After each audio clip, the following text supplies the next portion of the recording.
What if the very things that make you good are the reasons you'll never win? Think about it. You were raised to believe that kindness matters, but empathy is strength. That if you work hard, care deeply, and treat people right, the world will reward you. But look around. Who's sitting in the corner office? Who's making the decisions that shape your life? Who rises to power while you struggle to pay rent, despite doing everything right? It's not the nurse who stays late to comfort patients. It's not the teacher who spends their own money on supplies. It's not you. The person who feels too much, cares too deeply, hesitates before stepping on others.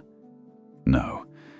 The world belongs to those who can smile while they lie, who can fire 1,000 people and sleep soundly, who can manipulate, charm, and destroy without a flicker of guilt.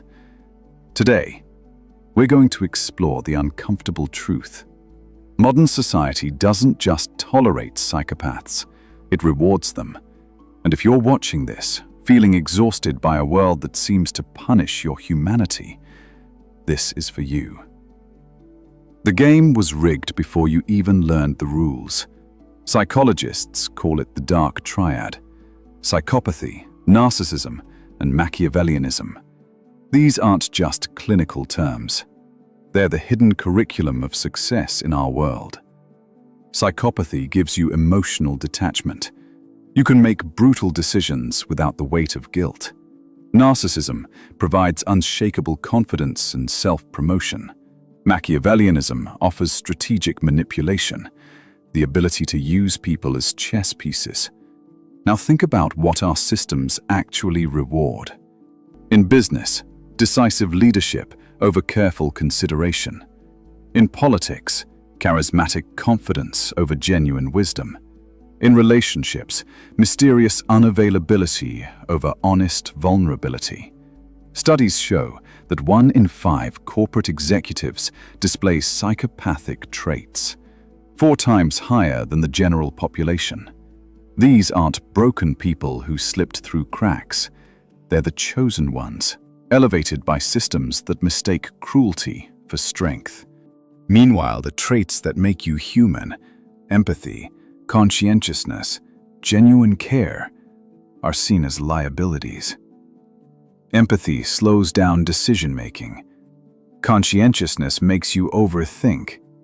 Care makes you too invested in outcomes that don't serve the bottom line. You feel the exhaustion, don't you? The weight of caring in a world that treats caring as weakness.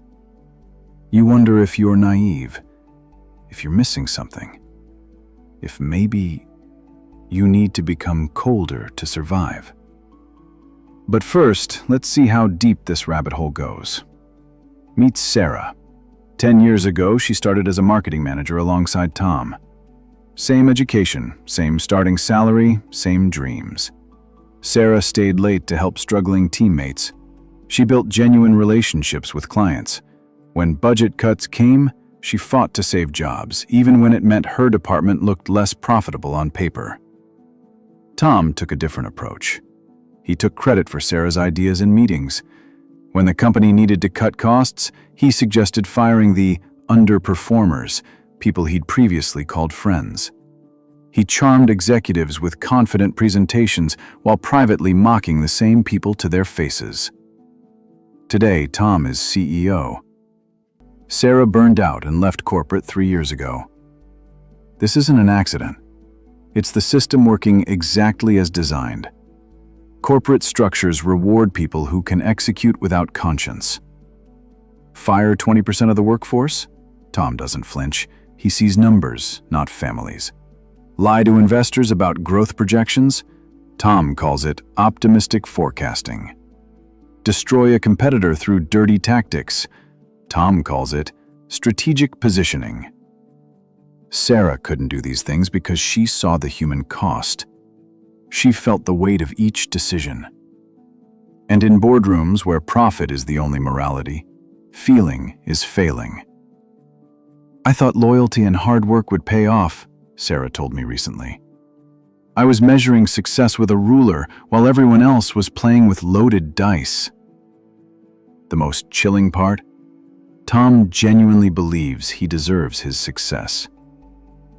Politics isn't about public service. It's about who can lie most convincingly while feeling nothing. Think about the leaders who rise to the top. They promise everything to everyone. They start wars they'll never fight in. They make decisions that destroy millions of lives while their own families remain untouched. The politician who genuinely cares about healthcare gets lost in the complexity of policy. They see the human faces behind statistics. They hesitate before making promises they're not sure they can keep. But the psychopath? They promise perfect healthcare knowing it's impossible. They speak with absolute certainty because they feel no responsibility for the consequences. When their policies fail, they blame others without a trace of guilt. Machiavelli wrote it plainly. It is better to be feared than loved. But he missed the deeper truth. It's better to feel nothing than to feel everything. The most successful politicians are master actors. They can cry on command, rage with calculated precision, and show compassion they've never felt. They read rooms like predators read prey. Meanwhile, the candidate who actually wants to help struggles with honesty in a game built on deception. They lose because they can't stomach what winning requires. Ask yourself, when you vote, do you choose the leader who cares or the one who performs caring best? The difference might determine whether democracy survives. People who see it as just another game to win. Silicon Valley worships disruption. But disruption requires a special kind of blindness, the inability to see the human cost of your innovation. The tech founder who moves fast and breaks things isn't just breaking code. They're breaking taxi drivers' livelihoods, journalists' careers, entire industries built by people with families and mortgages. But empathy would slow them down. If they felt the weight of each life disrupted, they'd hesitate. Hesitation kills startups. So the system selects for founders who can pivot ruthlessly, fire entire teams without warning, and chase growth regardless of societal impact. You think they're visionaries, but maybe they're just fearless because they feel nothing. In finance, it's even more brutal. The traders who made fortunes betting against the housing market in 2008 weren't brilliant. They were willing to profit from millions losing their homes.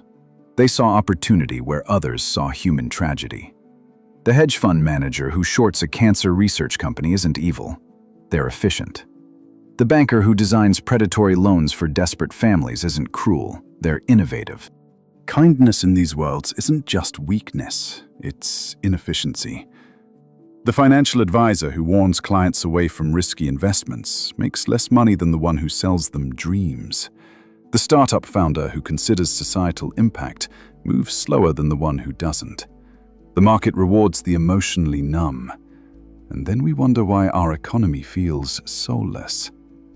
Now let's talk about you, the one who still feels everything. You're the nurse working double shifts because you can't abandon patients, even when the hospital treats you like disposable equipment. You're the teacher buying supplies with your own paycheck because you can't watch children suffer. You're the employee who stays late to help colleagues while your boss gets credit for the team's success. You're exhausted. Not just tired, soul-deep exhausted. You watch as your ruthless colleague gets promoted again. They take credit, shift blame, and charm their way up while you do the actual work. You see the pattern, but you can't become them. Your conscience won't let you. I cared until I broke. Maria, a former social worker, told me. I watched the caseworkers who cut corners and blamed families get raises, while I burned out trying to actually help kids. They never cared, and they're still winning. This is the hidden tax of empathy. Every decision weighs on you. Every injustice you witness drains your energy. Every person you can't help haunts your sleep. Meanwhile, those who feel nothing move through life unburdened. They make quick decisions because consequences don't register emotionally. They sleep well because guilt is a foreign concept. You've been fighting a war with your hands tied behind your back. The system isn't broken. It's working perfectly for those who designed it to reward their own nature. But here's what they don't want you to know. There's still a way to win without losing your soul. Empathy isn't your weakness, but empathy without strategy is. The psychopaths in power want you to believe you have two choices: become cold like them or remain powerless. That's a lie designed to keep you paralyzed. There's a third path, the empathic strategist. You keep your ability to feel, but you learn to channel it strategically. You care selectively. You set boundaries like steel walls. You understand that your kindness is valuable, so you don't give it away to those who'll exploit it. The empathic strategist doesn't lie, but they don't overshare truths that can be weaponized. They help others, but they don't sacrifice themselves for people who wouldn't do the same. They feel deeply, but they think clearly. This isn't about becoming manipulative, it's about becoming wise. Wise enough to recognize that your caring nature is a superpower in the right contexts and a vulnerability in the wrong ones. Don't become cold. Become clear. Clear about who deserves your energy. Clear about what battles are worth fighting. Clear about the difference between being kind and being taken advantage of. The world needs people who can feel, but only if they're strong enough to survive. If we keep rewarding the ruthless, what kind of world are we building? A world where caring is weakness, where empathy is inefficiency, where the most important decisions are made by people who feel nothing for those affected by them.